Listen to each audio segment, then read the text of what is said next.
महाभारत में अर्जुन द्वारा दानवीर कर्ण का वध एक महत्वपूर्ण घटना है और इसके पीछे कई रहस्यमयी पहलुओं का वर्णन मिलता है। ये घटना केवल युद्ध का हिस्सा ही नहीं थी, बल्कि इसके पीछे कई कारण, चालें और रहस्य जुड़े हुए थे, जिनमें भगवान कृष्ण की भूमिका भी अहम थी। अर्जुन को कर्ण को मारने का रहस्य, उसके महत्व और इसकी पृष्ठभूमि के बारे में जानना महाभारत की कथा का गूढ़ हिस्सा है। कर्ण और अर्जुन की प्रतिद्वंद्विता का कारण। अर्जुन और कर्ण के बीच प्रतिद्वंद्विता की शुरुआत उनके जन्म से ही हो गई थी। कर्ण कुंती का पुत्र था, लेकिन उसे अपने जन्म की सच्चाई का पता नहीं था और वह स्वयं को सूत पुत्र मानता था।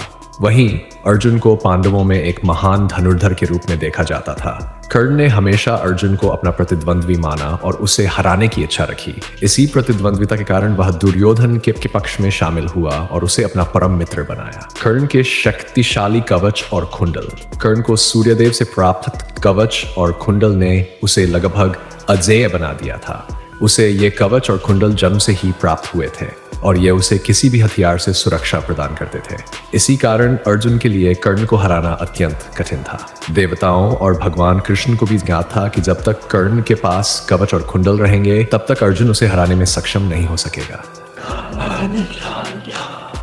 भगवान इंद्र ने अर्जुन की सुरक्षा सुनिश्चित करने के लिए ब्राह्मण रूप धारण कर कर्ण के पास जाकर उनसे दान में उनके कवच और कुंडल मांग लिए। दानवीर कर्ण ने ब्राह्मण को निराश न करते हुए अपने कवच और कुंडल दान में दे दिए। ये दान कर्ण के लिए महान बलिदान था, परंतु इसके बिना वह अत्यधिक कमजोर हो गया था।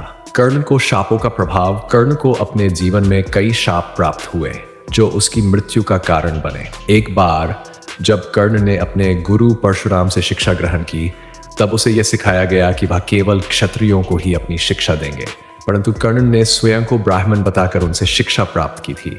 परशुराम ने जब यह सत्य जाना तो उन्होंने क्रोध में आकर कर्ण को शाप दिया कि जब भी वह अपनी शिक्षा का सबसे अधिक उपयोग करना चाहेगा, तब उसकी सारी विद्याएं उसे धोखा देंगी।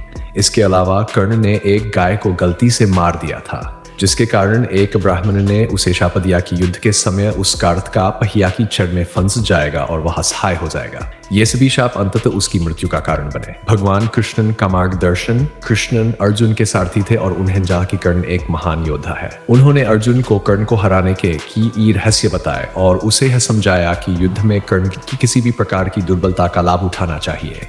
युद्ध के दौरान जब कर्ण कार्त का पहिया कीचड़ में फंस गया और उसे निकालने के प्रयास में व्यस्त हो गया, तब अर्जुन ने उसे मारा।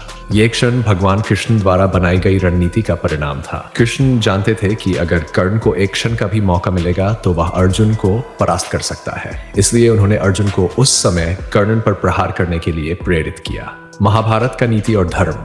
महाभारत में यह घटना धर्म और नीति पर सवाल उठाती है। युद्ध के नियमों के अनुसार योद्धा को तब तक नहीं मारना चाहिए जब तक वह तैयार न हो, लेकिन भगवान कृष्ण ने इसे एक धर्म युद्ध माना जिसमें अधर्म को खत्म करना प्राथमिकता थी। कर्ण का समर्थन दुर्योधन के साथ था जो अधर्म के मार्ग पर था। इस दृष्टि से कृष्ण ने इनकी विजय के लिए आवश्यक माना। अर्जुन का धर्म संकट। अर्जुन के लिए यह एक कठिन स्थिति थी।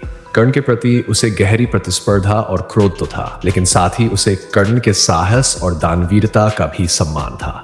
अर्जुन ने कृष्ण के निर्देशों का पालन किया, लेकिन यह घटना महाभारत के उन क्षणों में से है जो अर्जुन के मन में एक बड़ा धर्म संकट उत्पन्न करती है। निष्कर्ष। इस प्रकार अर्जुन को कर्ण को मारने का रहस्य भगवान कृष्ण ने बताया और उन्होंने ये सुनिश्चित किया कि धर्म की रक्षा के लिए कर्ण का वध हो। कर्ण की वीरता, उसकी दानवीरता और अर्जुन के प्रति उसकी प्रतिद्वंद्विता उसे एक महान योद्धा के रूप में चित्रित करती है और उसकी मृत्यु महाभारत का एक महत्वपूर्ण मोड़ है। यह घटना हमें यह सिखाती है कि नीति, धर्म और अधर्म की लड़ाई में केवल परंपराओं का पालन ही नहीं, बल्कि परिस्थिति का सही आकलन भी आवश्यक है।